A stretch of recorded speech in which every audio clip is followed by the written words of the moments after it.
Yes, good evening everyone. So welcome back to our session. So right now in this session we are going to discuss 100% guaranteed question in public examinations every year. The topic which we are going to discuss right now is about from the concept of carbon and its compounds of 10th class chemistry. The topic name is about the esterification. Okay, if you look at the board you will be able to find the heading. The topic name which we are going to discuss right now is about esterification. So దాన్ని first మనం ఎలా పలకాలో తెలుసుకోవాలండి. Esterification అంటాం, దాన్ని ఏమంటాం? Esterification. అసలు esterification అంటే ఏంటి, ఎలా ఫామ్ అవుతుంది, దానివల్ల అడ్వాంటేజ్ ఏంటి, సో ఫర్దర్గా దానివల్ల ఏమైనా ఉపయోగాలు ఉన్నాయా, అసలు ఈ ఎస్టరిఫికేషన్ అంటే ఏంటి, so what is the main reason why do we prefer the formation of esterification, అసలు ఎస్టరిఫికేషన్ ఎందుకు చేయాలి. So first of all esterification అంటే ఫికేషన్ అన్న ఎస్టర్ ప్లస్ ఫికేషన్. ఎస్టర్ అనేది ఒక సబ్స్టెన్స్ అనమాట. మనం గుర్తుపెట్టుకోవాల్సింది ఏంటంటే ఎస్టరిఫికేషన్లో ఫికేషన్ అనేది ఒక ప్రాసెస్. ఆ ప్రాసెస్లో మనకి ఏం ఫామ్ అవుతాయి, ఎస్టర్స్ అన్న ఫామ్ అవుతాయి.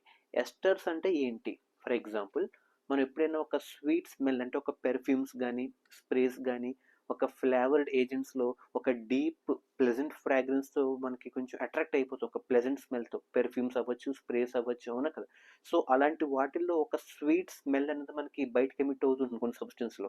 సో వాటినే మనం ఎస్టర్స్ అంటాం. అంటే ఒక స్వీట్ స్మెల్ ఫ్లేవర్డ్ సబ్స్టెన్స్. సింపుల్గా చెప్పాలంటే ఏం చెప్తామండి, esters are nothing but sweet smell flavored substances that are used in perfumes and also as flavored agents. So పెర్ఫ్యూమ్స్లోను ఫ్లేవర్డ్ ఏజెంట్స్ కింద ఈ ఎస్టర్స్ని మనం వాడతాం అనమాట. అయితే అసలు ఎస్టర్స్ అంటే ఏంటి, ఇప్పుడే చెప్పాను, ఒక స్వీట్ స్మెల్ ఫ్లేవర్డ్ సబ్స్టెన్స్. ఏమంటాం వాటిని, esters are nothing but those are sweet smell flavoured substance. కాస్త నేను బోర్డు మీద రాస్తాను. So esters are nothing but ఏమన్నా ఉంటాను మనం, స్వీట్ అలాగే స్మెల్ అలాగే స్వీట్ స్మెల్ ఫ్లేవర్డ్ సబ్స్టెన్స్. ఏమంటాం, sweet smell flavoured substance. So వాటిని మనం ఎస్టర్స్ అంటాం. అయితే అవి ఎక్కడెక్కడ వాడతాం, ఎస్టర్స్ మనం ఎక్కడెక్కడ వాడతాం, పెర్ఫ్యూమ్స్. ఎక్కడెక్కడ వాడతాం అండి, పెర్ఫ్యూమ్స్లోను. అండ్ అలాగే మనకి ఈ ఫ్లేవరింగ్ ఏజెంట్స్ కింద కూడా వాడతాం అనమాట. ఎలా వాడతాం, ఫ్లేవరింగ్ ఏజెంట్స్. సో ఏదైనా ఒక దానిలో ఒక డీప్ ఫ్రాగ్రెన్స్ రావాలంటే ఈ ఎస్టర్ని one of the flavouring agents కింద వాడతాం. సో ఫస్ట్ వన్ పెర్ఫ్యూమ్స్లో వాడతాం, నెక్స్ట్ అలాగే ఫ్లేవరింగ్ ఏజెంట్ కింద కూడా వాడతాం. అయితే అసలు ఎస్టర్ అంటే ఏంటి, స్వీట్ స్మెల్ ఫ్లేవర్డ్ సబ్స్టెన్సెస్. అయితే అసలు ఈ ఎస్టర్స్ ఎలా ఫామ్ అవుతాయి, how can we form the ester. అయితే the process of forming of a sweet smell flavoured substance called esters is known as esterification. ఇప్పుడు అర్థం లేదా, అంటే ఎస్టర్స్ ఏ విధంగా అయితే ఫామ్ అవుతాయో ఆ చెప్పే ప్రాసెస్సే esterification. I think the basic definition is very much clear to everyone. Esterification అంటే ఏంటంటే, ఫికేషన్ అంటే ఒక ప్రాసెస్ అని చెప్పాం. ఆ ప్రాసెస్లో మనకి ఏం ఫామ్ అవుతాయి, ఎస్టర్స్ అన్న ఫామ్ అవుతాయి. అంటే the process in which a sweet smell flavoured substances are formed like called as esters. That process is called esterification. లేదా సింపుల్గా చెప్పాలంటే the process of forming of esters which are nothing but a sweet smell flavored substances. That process is known as esterification. And these esters are mainly used in perfumes and as well as flavoring agents. అయితే ఇప్పుడు ఎలా form అవుతాయి, how do the esters can form. అసలు esters ఎలా form అవుతాయి అంటే, ఇందాక previous video session క్లాస్లో మీకు చెప్పాను, ethanol should be converted into ethanoic acid అని, అవునా కదా. ఇథనాల్ అంటే ఏంటి, ఫార్ములా C2H5OH, గుర్తుందా లేదా. C2H5OHని మనం ఇథనాల్ అని అంటాం. ఏమంటుందాన్ని, ఇథనాల్ అంటాం. అంటే C2H5OH. అలాగే ఇథనోయిక్ యాసిడ్ అంటే ఏంటి, ఎసిటిక్ యాసిడ్ అంటే CH3COOH. ఈ రెండింటినీ కనుక మనం మిక్స్ చేస్తే, ఓకే, ఏం చేయాలి, మిక్స్ చేస్తే, ఇందాక వీడియో సెషన్లో ఏం చేసాం, కన్వర్ట్ చేసాం. దేన్ని, ఎథనాల్ని ఎథనోయిక్ యాసిడ్ కింద కన్వర్ట్ చేసాం. ఆ conversion A type of reaction అని చెప్పాం, ఆక్సిడేషన్ టైప్ రియాక్షన్ అని చెప్పాం. అయితే అక్కడ ఆక్సిడైజింగ్ ఏజెంట్ కింద ఏం యాక్ట్ చేసింది, ఆల్కలైన్ KMnO4 లేదా అసిడిఫైడ్ K2Cr2O7 యాక్ట్ చేసింది, అవునా కదా. అయితే ఇక్కడ కన్వర్ట్ చేయకూడదు, ఈ రెండింటిని కలపాలి. వీటిని, ఎథనాల్ని ఎథనోయిక్ యాసిడ్ని, అంటే C2H5OH it should be reacted with CH3COOH. అయితే సింపుల్గా చెప్పాలంటే ఈ OH ఏదైతే ఉందంటే C2H5OH దీన్ని మనం ఆల్కహాల్ గ్రూప్ అంటాం. ఏమంటాం? ఆల్కహాల్ ఫంక్షనల్ గ్రూప్ అంటాం. ఏమంటాం దాన్ని? ఎథనాల్ని ఆల్కహాల్ ఫంక్షనల్ గ్రూప్. సో దీన్ని మనం ఫంక్షనల్ గ్రూప్ ఏమని చెప్తాం? ఇథనాల్ని ఆల్కహాల్ ఫంక్షనల్ గ్రూప్. మరి కింద ఉన్నటువంటి CH3COOH చూడండి, COOH కనబడుతుందా లేదా? ఈ COOH కలిగి ఉన్న పదార్థాలని కార్బాక్సిలిక్ గ్రూప్ అంటాం. ఏమంటాం? కార్బాక్సిలిక్ గ్రూప్ అంటాం. ఏమంటాం దాన్ని మనం? Carboxylic group. అంటే ఇదొక ఫంక్షనల్ గ్రూప్, ఇదొక ఫంక్షనల్ గ్రూప్. అంటే రెండు ఫంక్షనల్ గ్రూప్స్ కలుస్తున్నాయి. అందులో ఫస్ట్ ఫంక్షనల్ గ్రూప్ వచ్చి alcoholic functional group. Alcoholic functional group యొక్క సింబల్ వచ్చి OH. ఓకే, చివరిలో కనుక OH ఉంటే ఆ కాంపౌండ్ అనేది ఆల్కహాల్ ఫ్యామిలీకి సంబంధించింది. అలా కాకుండా చివరిలో COOH అని ఉందనుకోండి, అది కార్బాక్సిలిక్ ఫంక్షనల్ గ్రూప్కి సంబంధించింది. అయితే ఇప్పుడు ఎస్టరిఫికేషన్ మనం ఏం చేస్తున్నాం?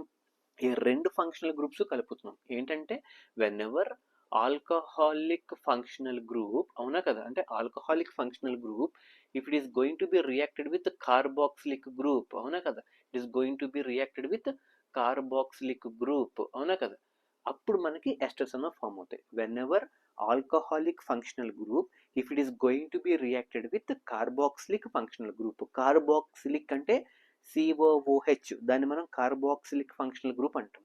ఆల్కహాలిక్ ఫంక్షనల్ గ్రూప్ అంటే చివరిలో OH వస్తుంది. అంటే ఇప్పుడు alcoholic group, carboxylic group. So చివరిలో OH వచ్చిందంటే C2H5OH, అది ఎథనాల్. అలా కాకుండా CH3COOH అయితే అది కార్బాక్సిలిక్. ఇప్పుడు ఈ రెండింటిని మనం ఇక్కడ ప్లేస్ చేస్తాం. అంటే in the place of alcoholic functional group we are substituting C2H5OH. అంటే ఆల్కహాలిక్ ఫంక్షనల్ గ్రూప్ ప్లేస్లో we are using C2H5OH ethanol plus ఇదేంతో రియాక్ట్ అవ్వాలి? Carboxylic group. కార్బాక్సిలిక్ గ్రూప్ అంటే ఇక్కడ ఏమొస్తుంది? CH3COOH. ఏమొస్తుంది? CH3COOH. So gives rise to, ఇక్కడ కూడా దేని సమక్షంలో? కాన్సన్ట్రేటెడ్ సల్ఫ్యూరిక్ యాసిడ్ సమక్షంలో, dilute కాదండోయ్.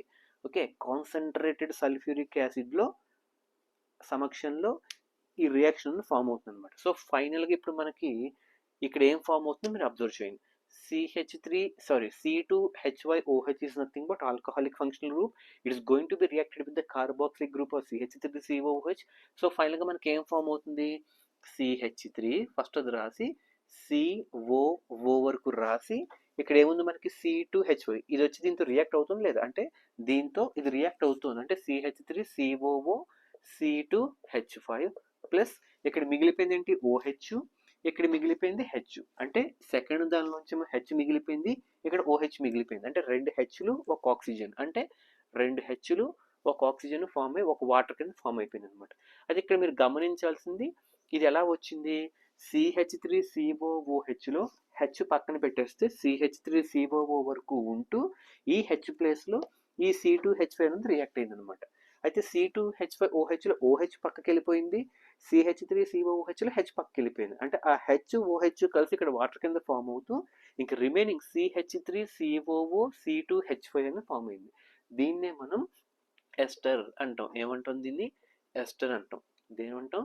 Ester. Ester is nothing but దీన్నే మనం ఒక sweet smell flavoured substance that is formed by reacting two functional groups called alcoholic functional group if it is going to be reacted with the carboxylic group in presence of concentrated sulfuric acid.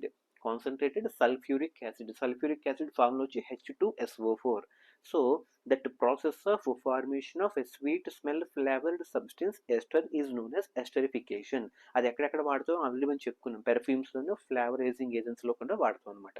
అయితే ఇక్కడ ఎందుకు ఇది అసలు concentrated sulphuric acid ఎందుకు వాడాలి? So what is the need for adding, లేదా అసలు దాని ప్రెజెన్స్లో అసలు ఎందుకు జరగాలి? So what is the main reason of conducting this experiment in presence of H2SO4? అసలు H2SO4 సమక్షంలో ఎందుకు? ఇందాక ఏం చెప్పుకున్నాం? కన్వర్షన్ చేసేటప్పుడు, కన్వర్షన్ అంటే ఏంటి? ఎథనోయిక్ యాసిడ్ కింద కన్వర్ట్ అయ్యేటప్పుడు ఆల్కలైన్ KMnO4 కానీ అసిడిఫైడ్ K2Cr2O7 కానీ వాడాం. అక్కడ అలా వాడడం వల్ల ఏం తెలిసింది? అవి ఆక్సిడైజింగ్ ఏజెంట్ కింద యాక్ట్ అయ్యాయి అనమాట. మరి అలాగే ఇక్కడ ఈ కాన్సన్ట్రేటెడ్ సల్ఫ్యూరిక్ యాసిడ్ ఎలా యాక్ట్ చేస్తుంది? డీహైడ్రేటింగ్ ఏజెంట్ కింద, వెరీ వెరీ ఇంపార్టెంట్. ఇక్కడ కాన్సన్ట్రేటెడ్ సల్ఫ్యూరిక్ యాసిడ్ ఎలా యాక్ట్ చేస్తుంది? Dehydrating agent. హైడ్రేటింగ్ అంటే వాటర్ యాడ్ చేయడం, డీహైడ్రేటింగ్ అంటే వాటర్ని బయటికి తీసేయడం. తీసేసాం కదండి ఫైనల్గా, అవునా కదా? సో ఫైనల్గా వాటర్ అన్నది సెపరేట్ అయిపోయింది. ఆ సెపరేషన్ దేనివల్ల అవుతుంది? Because of the action of concentrated sulphuric acid H2SO4 which is acting as a dehydrating agent. అది ఎలా యాక్ట్ అవుతుంది? డీహైడ్రేటింగ్ ఏజెంట్ కింద యాక్ట్ అవుతుంది. ఇది మాత్రం అసలు మర్చిపోవడానికి వీలు లేదండి. I'm saying very strictly to each and every one. So కన్వర్షన్లో చూసుకుంటే ఎథనాల్ ఎథనోయిక్ యాసిడ్ కింద కన్వర్ట్ అయ్యేటప్పుడు అది ఆక్సిడేషన్ టైప్ అనమాట.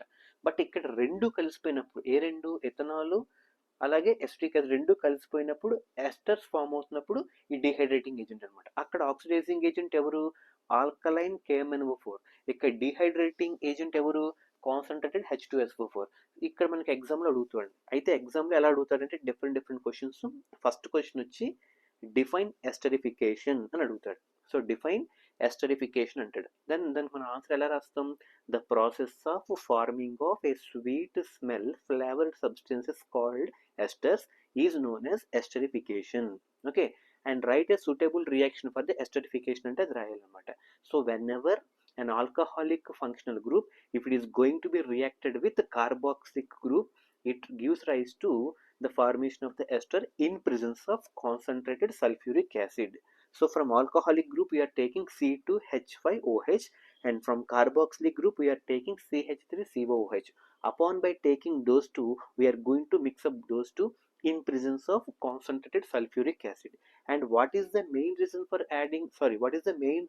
conducting in presence of sulfuric acid ante, this sulfuric acid, concentrated sulfuric acid will act as a dehydrating agent after the formation of the ester. Esters form అయిపోయిన తర్వాత డిహైడ్రేటింగ్ agent కింద act చేస్తూ వాటర్ని separate చేసిందా లేదా?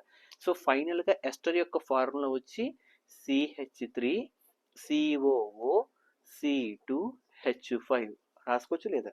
నేను ఈ CH3ని ఒక R' కింద తీసుకుంటున్నాను. అంటే CH3ని ఒక R' కింద తీసుకుంటూ ఇంకా లోపల ఇక్కడ ఏం మిగిలాయి? COO మిగిలాయి, అవునా కదా? మళ్ళీ నేను దీన్ని C2H5ని ఒక R కింద తీసుకుంటున్నాను. అంటే ఫైనల్గా చెప్పాలంటే R-COOR అన్నది ఫంక్షనల్ గ్రూప్ ఆఫ్ ఎస్టర్. ఇది మనకి ఎగ్జామినేషన్లో అడుగుతుంటాడు. అలాగే ఆల్కహాల్కి అయితే ఏం చెప్పాను? OH అనేది ఫంక్షనల్ గ్రూప్ ఫర్ ఆల్కహాల్. అలాగే కార్బాక్సిలిక్ గ్రూప్కి వచ్చేటప్పటికి COOH. మరి దీనికి ఇప్పుడే చెప్పాను R-COOR. ఈ మూడు కూడా మనకు తెలియాలన్నమాట. అంటే ఒక ఆల్కహాలిక్ ఫంక్షనల్ గ్రూప్ అంటే C2H5OH వచ్చి ఒక కార్బాక్సిలిక్ ఫంక్షనల్ గ్రూప్ అంటే CH3COOHతో రియాక్ట్ అవుతూ ఇన్ ప్రెజెన్స్ ఆఫ్ దేనిలో? కాన్సన్ట్రేటెడ్ సల్ఫ్యూరిక్ యాసిడ్లో కనుక జరిగితే then it gives rise to a sweet smell flavoured substance called ester. Ester యొక్క ఫార్ములా వచ్చి ఇప్పుడే రాసాను CH3COO C2H5. ఇది ఫార్ములా అండి. నేను కింద రాసింది ఫంక్షనల్ గ్రూప్ అంటే ఈ ప్లేస్లో R-COO అలాగే ఇది అంటే R-COOR is the functional group of ester. అలాగే ఇక్కడ సల్ఫ్యూరిక్ యాసిడ్ యొక్క రోల్ వచ్చి dehydrating agent because it has separated the water. అలాగే ఈ ఎస్టర్స్ ఎక్కడెక్కడ వాడతారంటే పెర్ఫ్యూమ్స్లోను, ఫ్లేవరైజింగ్ ఏజెంట్స్లోను. So this is the very very important concept. So ఫైనల్గా చెప్పాలంటే ఎస్టరిఫికేషన్ అంటే సింపుల్గా చెప్పాలంటే the process of formation of esters like a sweet smell flavoured substance by reacting alcoholic functional group with carboxylic functional group in presence of concentrated sulfuric acid which can act as a dehydrating agent. It gives rise to esters, and the formula for esters is CH3COO C2H5 plus H2O is the product obtained from the esterification. Is it clear or not? So this is very very important topic. In the next session we shall focus on about the soap action and what are the different types of hardness and softness in water and various salts, and these are the topics which you are going to discuss in the next class. Okay, good evening, have a nice day.